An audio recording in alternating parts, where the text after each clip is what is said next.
Windows are weird, right? Because they got two sides to them. You know, they're both a mirror, but they're also a way to see the other side. In my case, I have a view in both directions. Mirrors are weirder, though.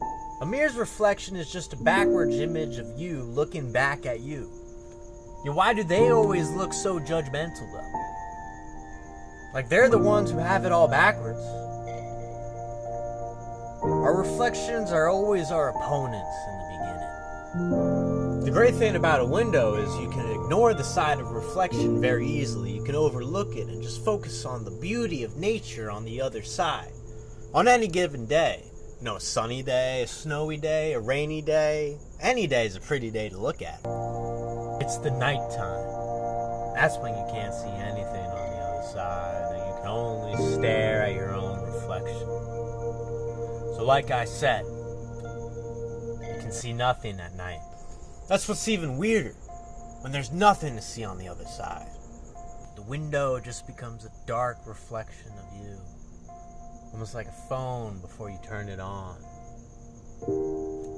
That dark reflection just shows a person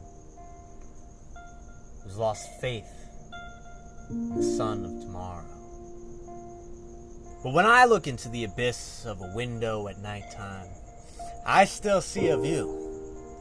That's because when I look into my reflection, I see an opportunity. I no longer see an opponent. When I was younger, I would have this Gollum Schmeagol type conversation with myself in the mirror in times of crisis. I mean, who hasn't? It's fun to have a dialogue with your reflection.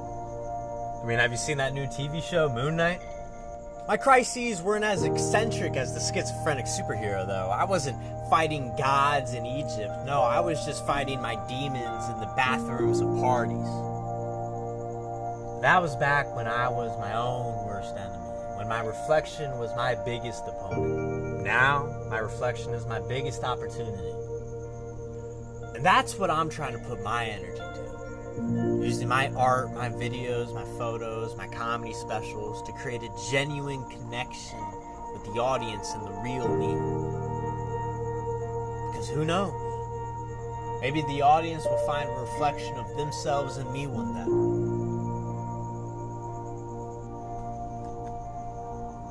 But I'm done reflecting on my own window of opportunity. What are you reflecting on? Is it a window as well? Is it a mirror? Maybe you're reflecting on the dark black mirror of your phone screen, your computer screen, your TV screen. Maybe you can't escape the screens. Maybe they've become your own virtual reality. An even more distorted and backwards version of a regular reflection. And okay, yeah, counter argument. The screen is only a reflection until you turn it on. But is it though? Is it?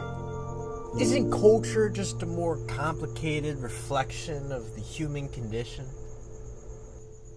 Aren't you human?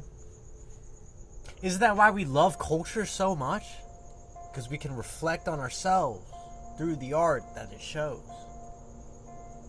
I don't know, maybe art has intimidated life too much.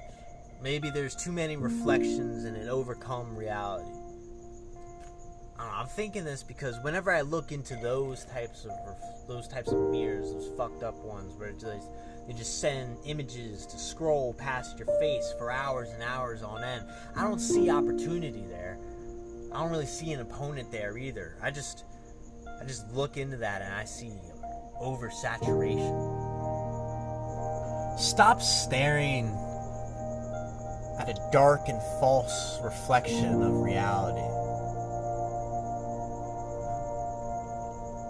Take a chance to look outside of the mirror. Focus on reflections of the relationships that you have. You know, those are the real reflections of who you are. You know, the relationships you have with your God, your art, your family, and your friends. Because that's what counts. That's when progress is really made. not with the relationship you have with your own reflection. That's how narcissism is made. I mean, just think about it. The most impressive developments in the whole of human history. Feats of progress that we still cannot explain how they occurred to this day. I mean, that shit happened way back when they didn't have mirrors. They barely had a concept of ego. They were too busy building pyramids, exploring the world, enslaving each other.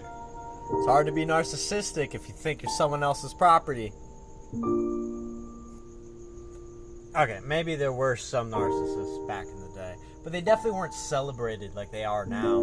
Hell, the ancient Greeks even made a whole mythological story making fun of narcissists. It was about this guy called Narcissus, who, what'd he do? He fell in love with his own reflection, did nothing with his life, drowned himself in a river. He just got lost in the sauce. That myth was an age-old warning not to meddle too much into the rivers of reflection. And now look at us. Look at what we do all day. We just stare at fucked up fancy mirrors. We're all narcissists. But we can change that. We don't have to live in the prison of our own reflections. We can be free just genuinely being ourselves. I can be genuine. I can show you the real me. Here, let me show you the real me.